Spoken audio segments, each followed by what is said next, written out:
So we understand that these opportunities come with risks. There are higher vulnerabilities. So the idea is to anticipate this phenomenon and to see how we can improve the situation together, how we can increase your role in this ecosystem, in the various services and systems, how we can allow manufacturers and producers of connected objects to work in collaboration with the various stakeholders. There are the professionals of healthcare providers, but also stakeholders in security. And we need to bring together all these stakeholders in order to have a consensus in spite of the diverging interests. And there is also Europe, because obviously it's very difficult to tackle these issues at the national level, so we need to think about the European level, and this is a challenge of this debate. This debate will take place in English and French, so you have translation if needed.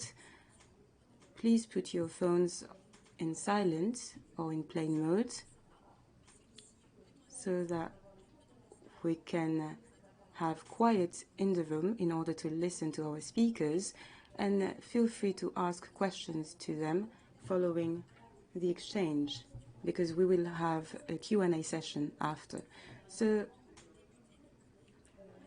gentlemen, we are going to introduce you. We have Jean-Sylvain Chavannes, CISO at the Brest University Hospital. We have Charles Blanc-Rollin, Project Manager in Healthcare Digital Security. Thank you for being with us today. We also have Ben Cox, Director of Product Security at Philips. And we have Miguel Gonzalez Sancho, Head of Unit for Cybersécurité at the European Commission DG Connect. Thank you for being with us today. And to begin with, I'd like to ask you a question, Jean-Sylvain and Charles. Can you talk about the challenges that we need to tackle with regard to these connected objects in order to not lose the opportunities they represent, but also to make sure that they do not become the weakest link in an already threatened healthcare system? Good morning, everyone. So when it comes to challenges, I'm going to talk about what I see where I work at the Brest University Hospital.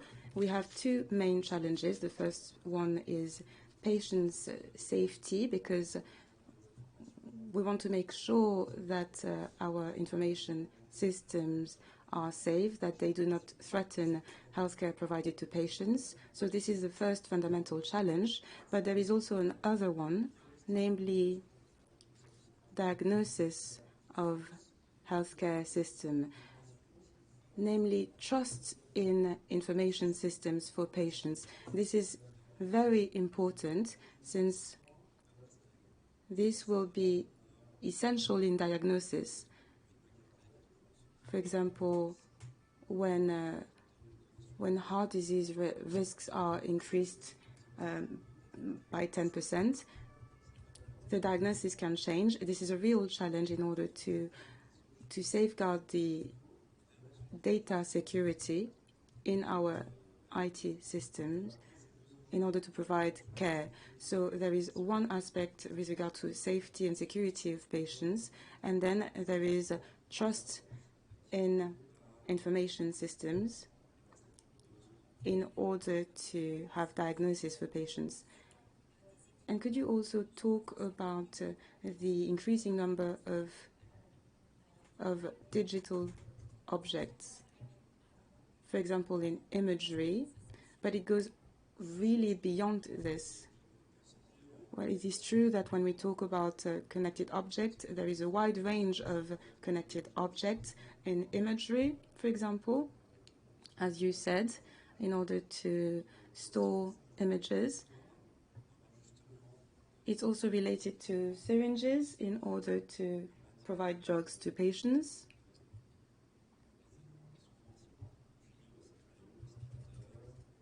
But there is also many equipments that are involved, and in the upcoming years we will see that home care will increase. We will see more connected objects at patients' homes, and this involves real challenges in terms of security, since this is also related to the internet, but this is another kettle of fish. So we are going to go back to these questions. I know that Miguel González Sancho will go back to what we can do at the European level in order to improve the situation with regulation, but obviously we need to strike a balance. And maybe, Charles, you can talk about compliance, applicability. Good morning, everyone. Well, I totally agree with what Jean-Sylvain said. Today already we have the CE medical marking, which aims at safeguarding patient security, patient safety. And we have an issue with manufacturers in this topic because digital security, as it is understood today, is not taken in due account in these systems. These are systems with a much longer lifetime, much longer than a conventional computer. 3 to 5 years compared with 10 to 15 years, because these equipment cost a lot of money. So very often we have vulnerable systems and operating systems which are not up to date due to the CE marking, because in the end customer cannot change these equipments, so they cannot change security procedures.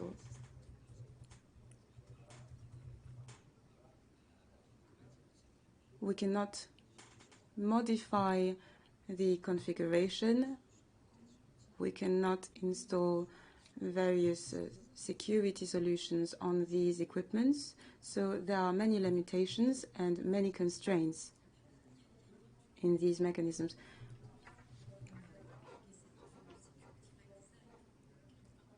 We talked about security by design in these connected objects, but there is another problem, the question of embarked obsolete objects. And this is very important in healthcare. Yes, and there is also another issue. These medical devices are somewhat black boxes.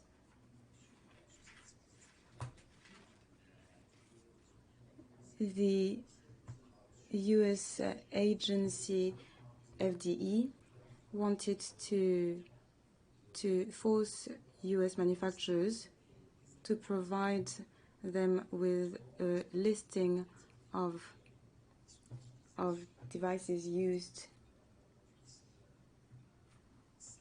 in order to know when vulnerability arises. We can take the example of Log4Shell in December. It's an example that you will all have heard of. We have seen that many people did not know that they had Log4j in their systems, and the same goes for these medical devices. There are new vulnerabilities, and we did not even know about them. So we need more transparency and more sharing between the various stakeholders. We will go back to that later because there are new legislation in the EU, and we will see if this might might continue in the same trend. So what are the avenues in order to take due account of cybersecurity in connected objects in healthcare? Earlier on, we talked about Europe, because we understood that everything needs to take place at this level in order to bring about change. Miguel Gonzalez Sancho, obviously I'd like to turn to you to talk about this. Charles has talked about the CE marking. I saw you nod, and I think it echoes what you defend. So what are the various avenues, and on what the EU Commission is working right now? Answer. Well, I agree with what was said earlier. What I wanted to begin with, what I want to say is that the healthcare ecosystem is very complex. When it comes to connected objects in healthcare, there is a wide range of objects. We have objects in hospitals, moving objects, transplanted objects such as pacemakers or insulin devices. We have monitoring objects, and this is more related to wellness, as we say in the healthcare sector. And we have objects at home. So when we talk about connected objects, it's very wide. And when we talk about risks, we need to understand that this is a very complex topic.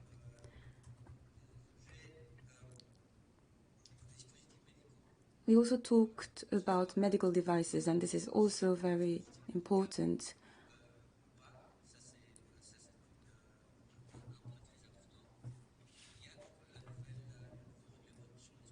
So we have a new regulation on medical devices. It entered into force last year, and it includes new rules for medical devices which are commercialized. So this includes the cybersecurity aspect. This is very new. So when it comes to ex ante, it's related to cyber risks before objects are commercialized.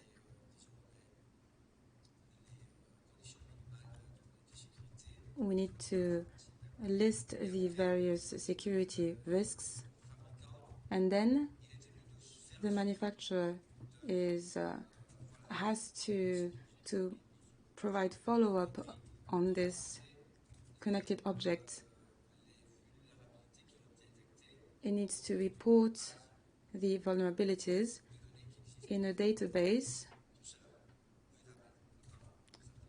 which is devoted to this. This database is called EDAMEN. So there is a new EU legislation related to the EC marking, but there is a wide-ranging mechanism which involves a database. And next to all this, there are other connected objects which are not medical devices, but which are more related to wellness. And here we can talk about safety, product safety, not necessarily medical devices.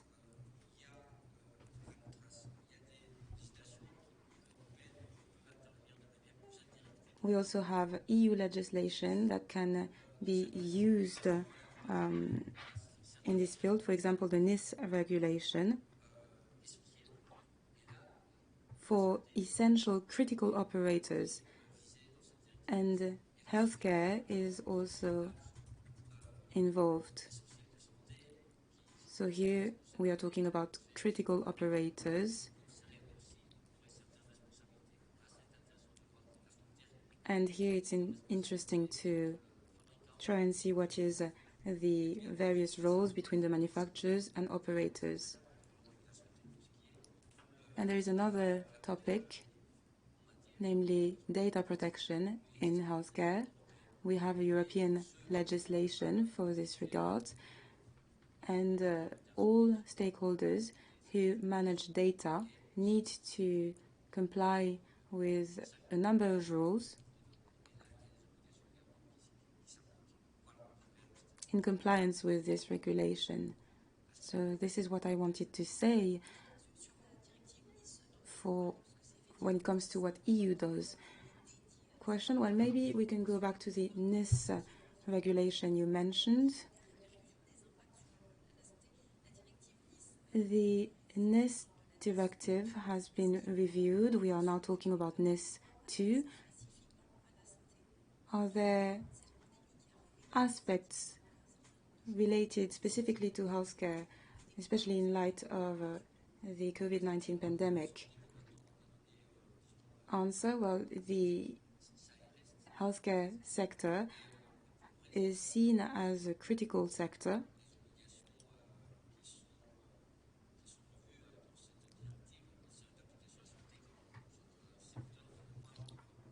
And if my memory serves me well, obligations didn't change in healthcare.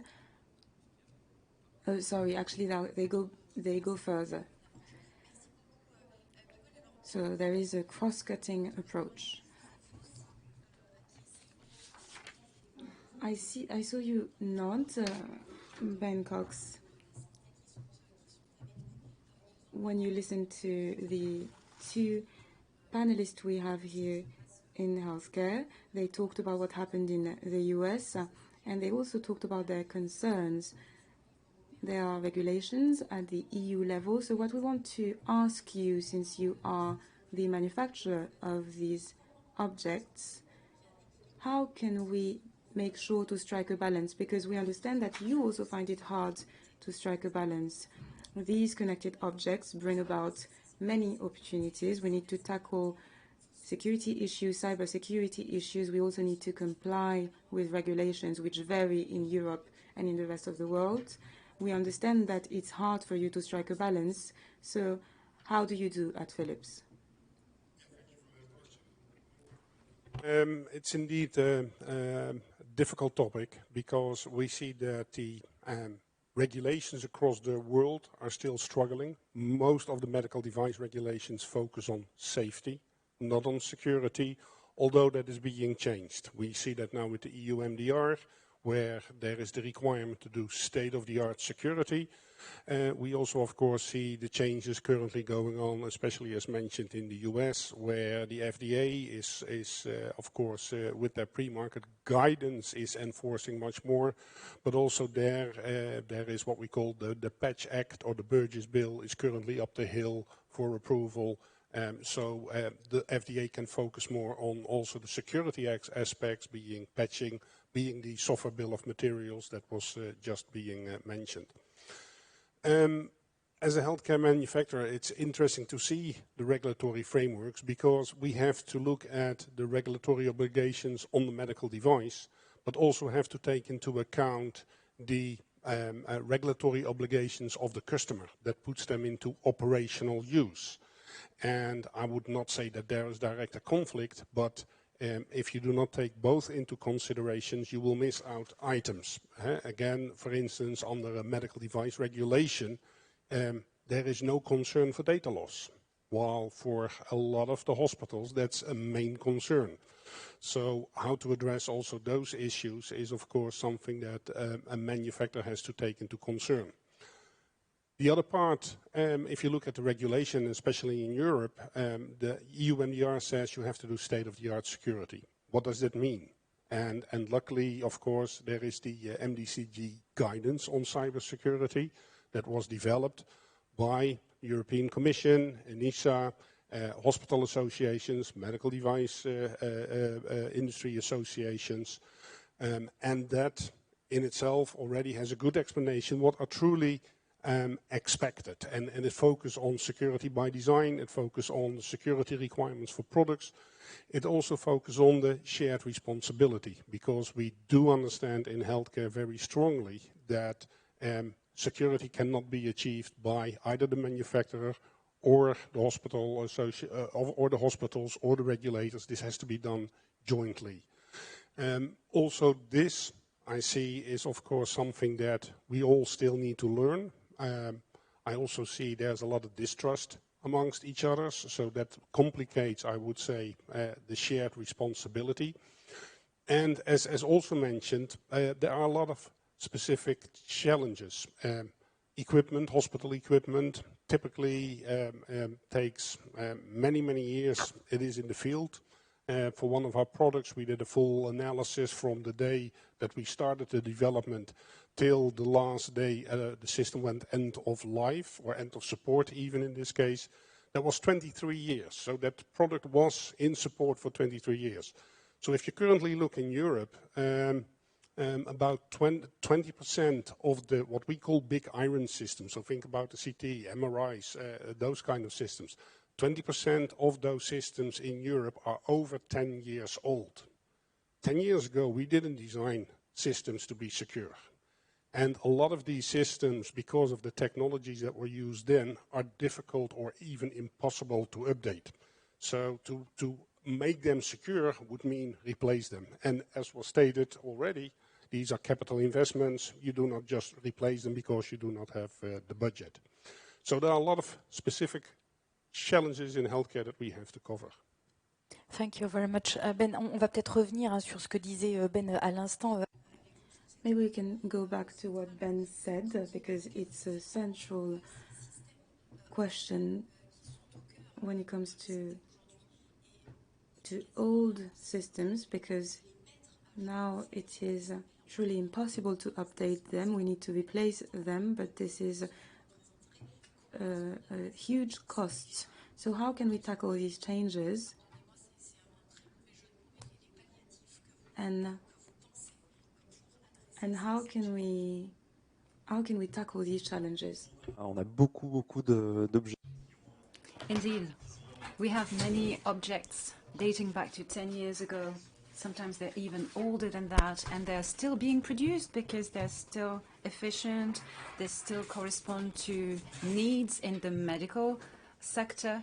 But indeed, it's not the ideal solution when it comes to security. And as Charles said, these are boxes we cannot mingle with because you have an antivirus or other softwares with a CE marking, and they cannot be used as medical objects. So this is a quite difficult situation. And when we talk to professionals, we realize that services do not have the means to replace these objects.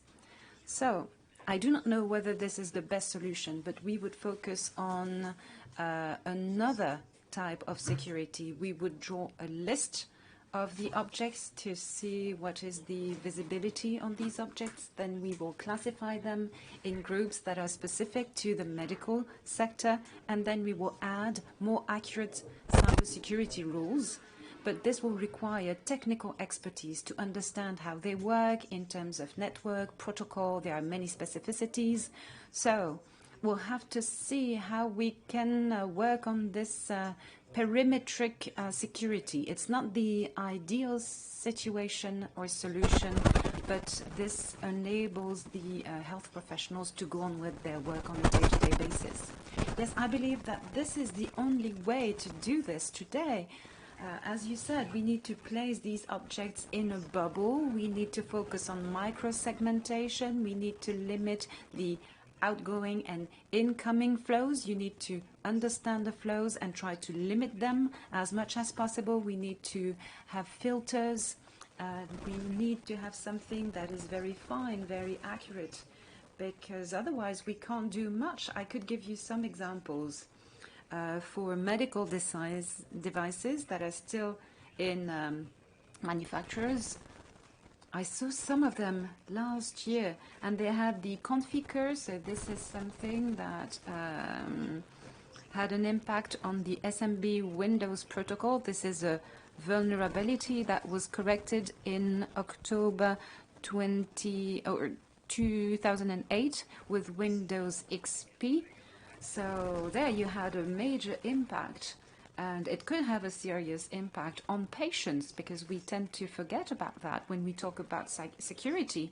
We can't forget about the patients who are connected on the other end. And so these devices were vulnerable because they still had this old Windows XP version that was obsolete, and because of that we had no security fix available. And this is something that we detected, and this is something that can come on top of the segmentation. You can look at the network flows, because you cannot install anything, no detection systems. So a solution could be to supervise the network flows to see what is happening. And this supervision enabled us to realize that there were problems. We looked at the network streams and we realized that we had devices that were compromised and that were trying to compromise other devices, because this was a worm, actually. So it was trying to contaminate other equipment and machines. Fortunately, the other machines had a security patch, so we only had 3 machines that were vulnerable, but that was a risk. That was a risk at that level.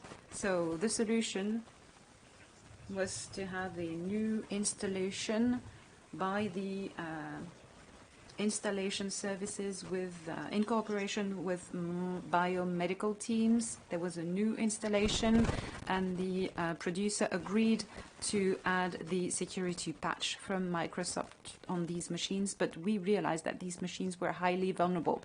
So indeed, as it was said, it is important to focus on segmentation and to protect them by placing them in a bubble. So in your view, if you want to take up these challenges and make sure that connected objects do not become the weakest link in the healthcare system, your solution would be to analyze the network flows or streams to detect the anomalies. And then there is an obligation to publish the embarked softwares, the embedded softwares in the US, to have a better analysis. Is that possible? And we may want to turn to Miguel for this issue, but do you believe that would be possible to have this obligation to publish in Europe? But I'd like to turn to you first, Charles. Well, to add on to this, there is something that is quite interesting in the work of the FDA.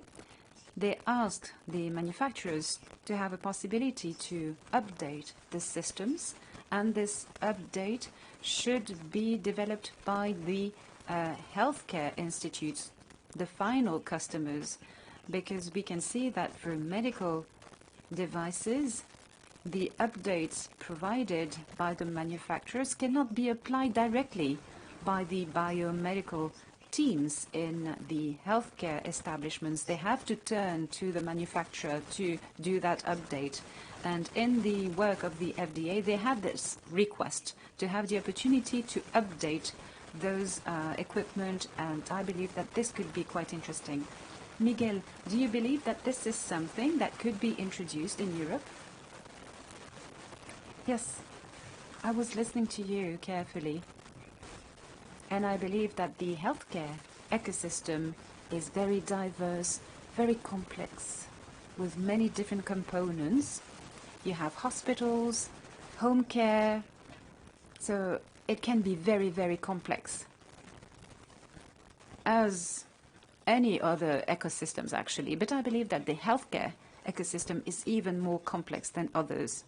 And in my view, what is important is to look at the risk profile. It's very important to determine the risks we're talking about. And we discussed several risks earlier on. First and foremost, is there a risk for patients? That's very important, because starting from there, you can take into consideration a certain number of applications. Then there is a risk. Is there a risk for the system, for the information system? Could it be jeopardized with a ransomware, for example? So you really need to identify the risk we're talking about. And then, in relation to that, you have to define the liability.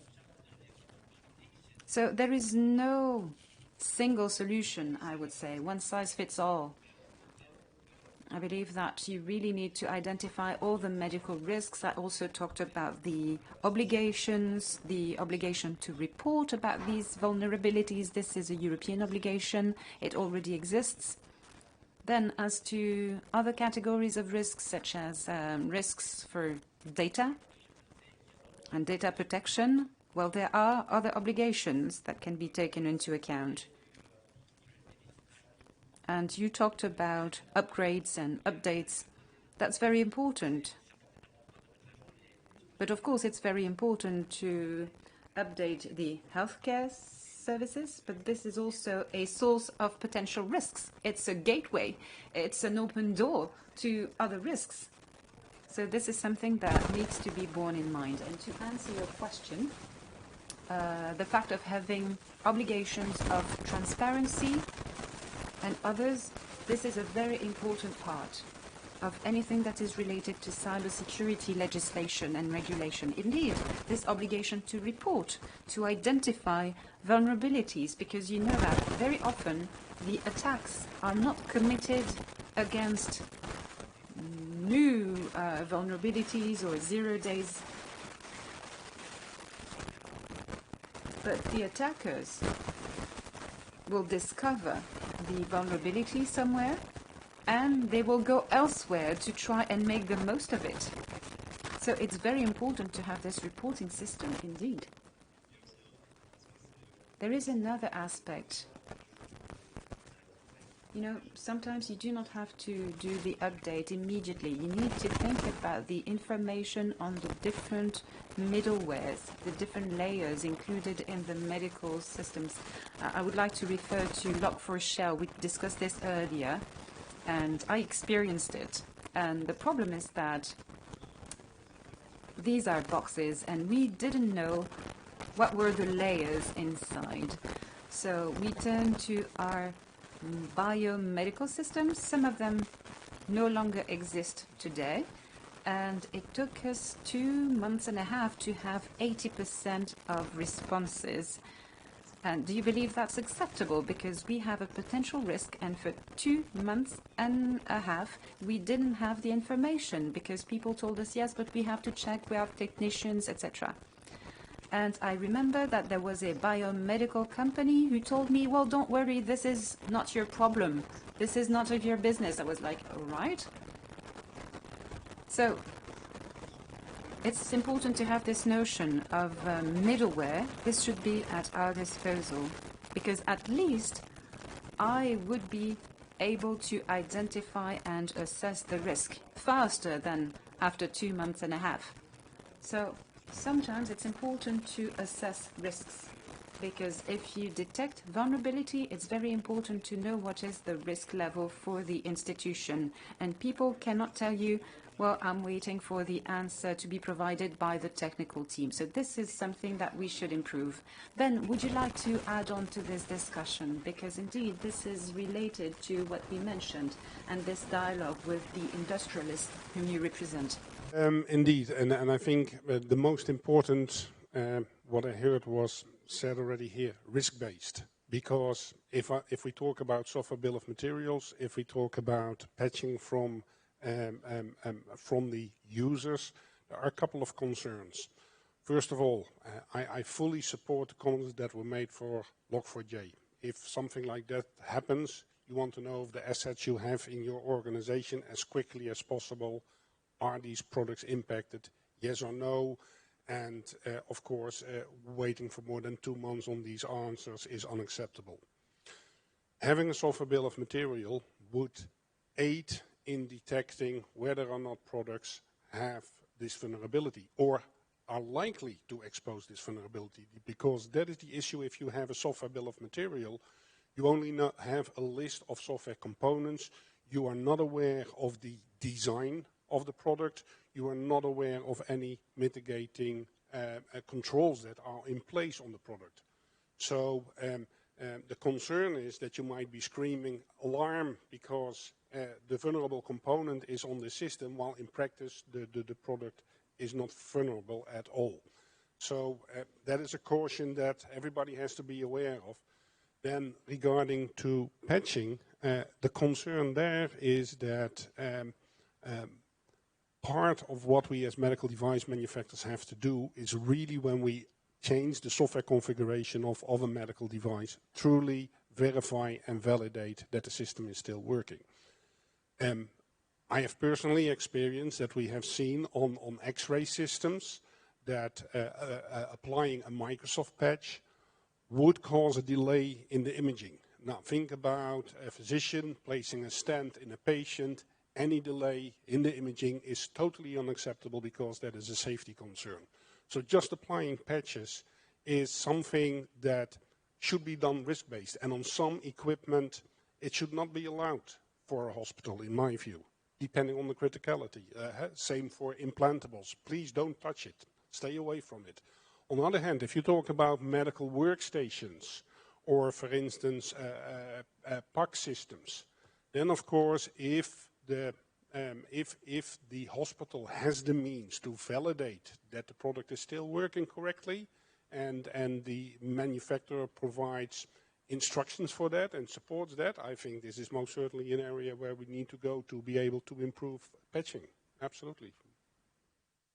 Est-ce que vous souhaitez réagir? And would you like to react to what Ben just said? Do you believe that this is confirming your position? Is it reassuring? And what are the things that you would like to ask? Because you have the Commission on stage, so maybe this is the right time to launch an appeal and to call for help in order to improve cybersecurity in the face of all the huge challenges that we mentioned during the last 45 minutes. Well, I'm not sure we can send our wish list to Santa Claus immediately. Yes, but you know, it will take some time to get answers. Well, I believe that if we have biomedical devices manufacturers who take into account our requests in terms of visibility in what's implemented in our institutions, and then make sure that these stakeholders accept our cybersecurity procedures in our hospitals, because it's not always the case. Sometimes people will refuse to go through a VPN to update their system because they have their own system in order to act remotely on medical devices. And this can cause a problem several months later with a ransomware. Yes, we fully understand your request. It's legitimate. But at the same time, how can manufacturers adapt and adjust to each process of different medical stakeholders? Because here we were talking about France. You were giving the example of France, but we fully understand that healthcare systems are not at the same maturity level. They do not have the same cybersecurity requests and requirements. So how could you give an answer to all the wish lists to Santa Claus coming from all institutions and all countries? This would be impossible for Philips, for example.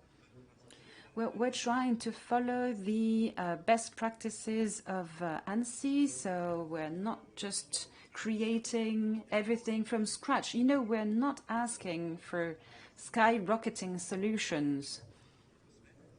And 2 weeks ago, for example, we had someone who wanted to work on monitoring for patients, and the flow was not encrypted or figured. And this is something that is included in our security policy. And you know, these are international standards. It's not complicated. Everyone can do this. But you were talking about security by design, and this is a very important challenge. We need to have the same prerequisites when it comes to the encryption of flows, when it comes to the workstations or the equipment, through the security solutions from the healthcare systems and institutions. So these are standard systems based on ANSI. And I believe that there are other documents and standards. And I believe it would be important to comply with these standards at European level. You were talking about the European Commission, and this could be an interesting thing to do. You could regulate to standardize security measures. And I believe that this would enable us to give a momentum to this process. And some states that really are taking this into consideration could give a momentum to this to reach the right level of maturity in all member states, to have a more homogeneous system. And this is a momentum that we may want to launch. And there could be some locomotives, coming from countries that are already well ahead. And I believe that this would be interesting, as you said, for patients, whom we will all become one day. Charles, did you want to add on to this? Yes, simply to add on to what Jean-Sylvain was saying. We also have standards in the medical sector. You were talking about flows that were not encrypted. I could give you another example with the DICOM protocol in the imaging. And this lets the data related to the name, the first name of the patient.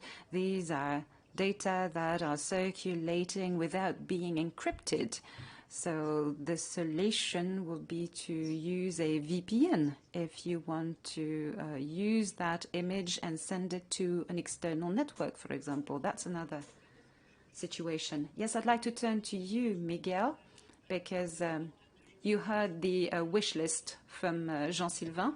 So do you believe it would be possible to turn to a European legislation, to draft this legislation in the midterm, not in the short term, to have cybersecurity obligations and standards in this field? Well, I believe we can already use what we have at our disposal. You've mentioned the guidelines, the regulations on medical devices, and I know that we also work in the field of cybersecurity when it comes to manufacturing. We can go beyond that, of course. And then when it comes to our NIS directive, as I said, this is a field that is included in the Network and Information System Security Directive. So we're not focusing on objects as such, but on all operators. And in this framework, we could go further in the definition of the obligations of operators.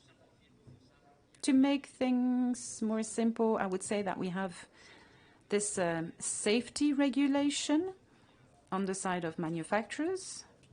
And so it does exist. We can go further than that, of course. And on the other hand, we have the cybersecurity legislation for operators. And we can go further than this. And I know that in the framework of the NIS group, that is supporting the Commission and the Member States to implement the directive in practical terms. There is a specific working group focusing on healthcare, and they already produced a series of reports on the issue of notifications in case of security incidents in the healthcare system. They could go further than that, and they could indeed try and define the standards and the obligations. And then on the healthcare system, there is a directive, and I can't remember its exact name, but it's a directive on health and cross-border aspects of health care, with questions such as how should we pay back the care received by patients abroad. And then there's a chapter dedicated to technology. They also have a network with the member states, the Commission, the health network, and I know they're also looking at cybersecurity issues. And they're also looking into the identification of best practices, even though we know that the healthcare is still a national competence. That's very important.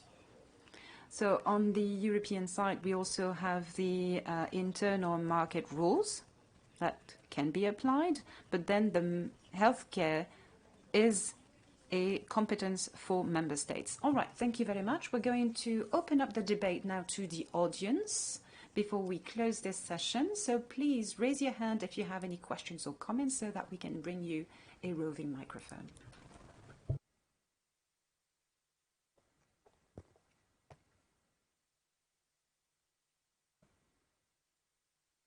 Oui, bonjour. Je voulais savoir... Good morning. I'd like to know whether it is possible to use the guarantee to force manufacturers in updating the connected objects. The warranty. Can we use that solution, that mechanism? Well, I don't know how long the warranty lasts for a medical device. Do you have the answer to this question? But we have equipment that can work for 15 or 20 years, and they're still updated and maintained by the manufacturers. Ben, would you like to add something to this? Yeah, to my understanding, the warranty is as fixed for most of the products in Europe is, to my understanding, a 2-year warranty. So that would not help with indeed with a long lifetime of products. Y a-t-il une autre question? Oui. Are there any other questions?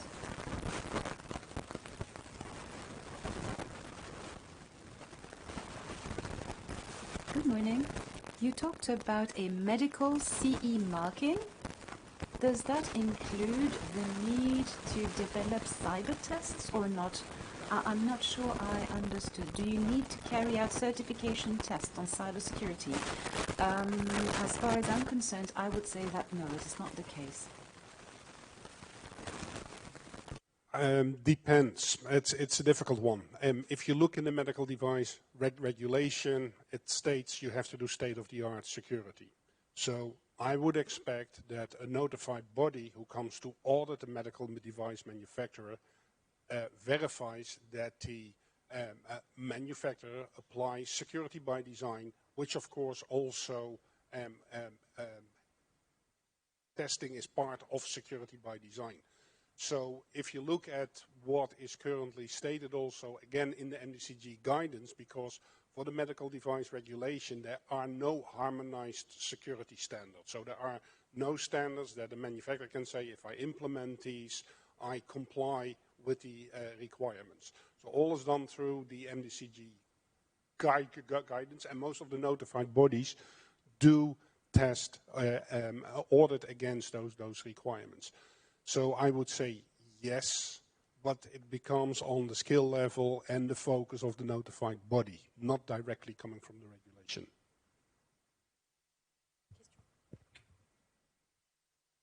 Bonjour. Good morning. You were talking about drawing a list of objects, and I would like to know what is the solution that you use to draw a list of connected objects and to identify the vulnerabilities to try to extract that type of information. I was referring to EDR. No, you will not have any EDR on medical devices. However, what I can highlight is that in terms of the traceability of medical devices, today biomedical teams are way ahead, and they really have a risk culture, and they also have obligations to fulfill when it comes to traceability and for the monitoring of medical devices, and I believe that they are quite advanced compared to the DSIs. So they know what is the equipment they have, but they do not have all the details about all the components. Some biomedical engineers have some knowledge, and they may know that this is a Windows or a Linux system or another embedded or embarked system, but that's all. Most biomedical engineers do not have that kind of knowledge. And when it comes to the middleware and the applications, no, they don't have that type of information. Yes, I'd like to add on to this. This is a very good question, by the way. And this is the question I was dreading, actually, because we do not have a lot of visibility. Well, yes, we do have visibility, but it's not an exhaustive visibility for a very simple reason, and this is an example I experienced quite recently. If you have a university hospital center, this is a very open space.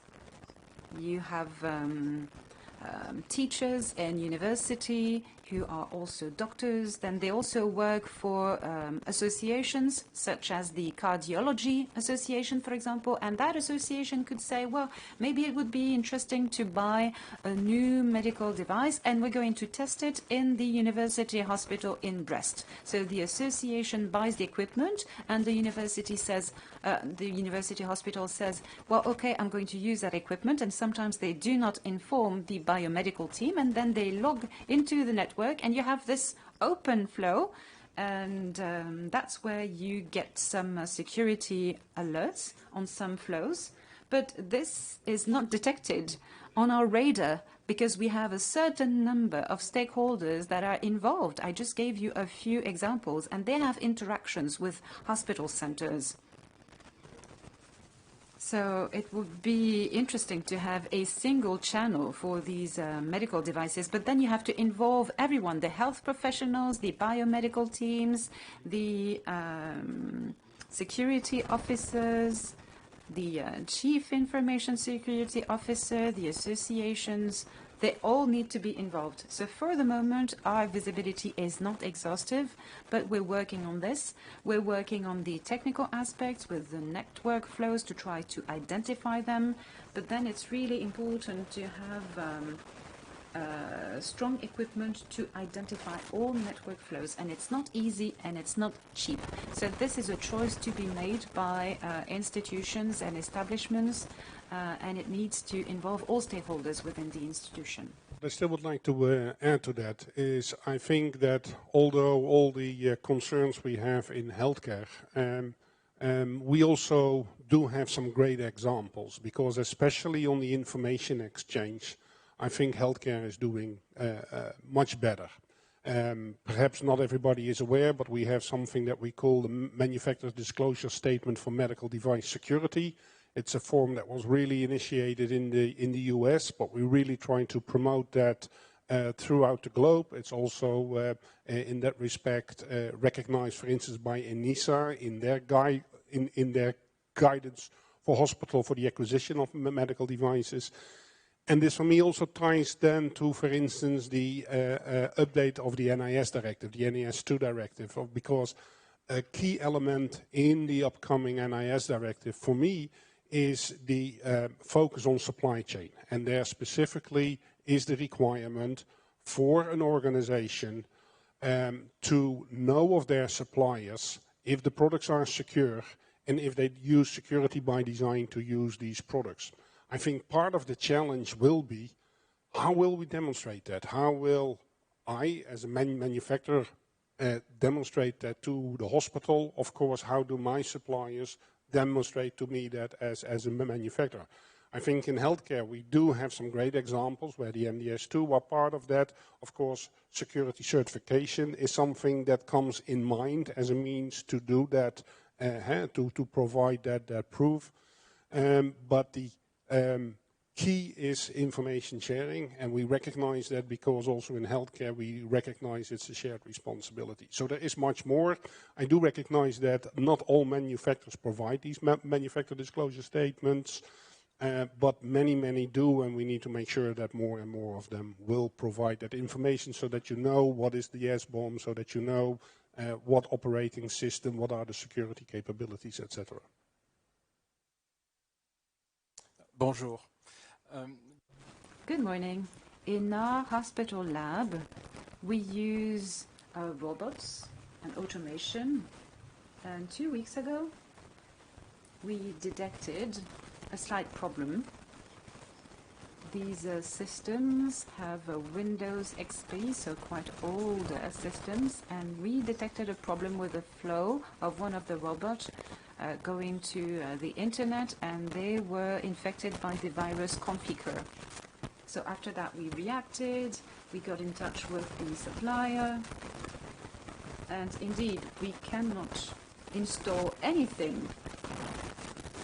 So what they suggested was that they could sign a waiver saying, well, you can install an antivirus, but we will not be held responsible or liable with what happens to your robot. And they also indicated that at the level of GDPR, they could not work on data processing, even though they do remote interventions on these automation devices. So my question is, when you get such an answer, how can you manage the risk? Are you going to sign the waiver and say, all right, we'll just take up that responsibility? Or do we have to move to this perimetric solution, as you said, to have an isolation of the device? Well, I believe that when you have a configure installed on an equipment, you can really have questions about the CE marking. But no, we would turn to perimetric security, as I said. We would not sign this waiver, and we would try to isolate the equipment, to place it in a bubble in order to control the risk. So we're not eliminating the risk, but at least we keep it in a closed system. Yes, I believe it's very important to have exchanges with biomedical teams on this topic, because they're quite sensitive and they're quite aware of cybersecurity issues. So you could have exchanges with ANB and INCYBER, the two French associations of biomedical engineers. I think they're quite aware of these problems. They're quite sensitive, and I believe that in the next few years we will still be faced with these problems. And it's true that there is a lack of communication with the technical teams, the networks team, and the IT department. I think it's quite important to have a good communication, and today I believe that the Chief Information Security Officer should have friends amongst the biomedical team. Well, thank you very much. Thank you very much for these elements, for these answers. As we have seen, we still have many challenges to take up, but there is one common element that we could hear in all of your interventions, and this is what you said, Charles.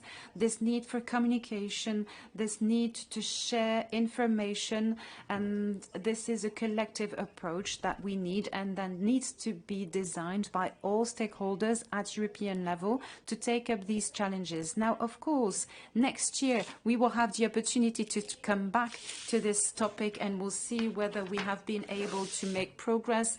We'll see whether there are new challenges and how you were able to take up today's challenges. So thank you very much for answering our questions. Thank you very much for joining us today. And of course, our discussions will go on throughout the day. And if you're interested, I will meet with you again at 3:15. Thank you very much and have a great day.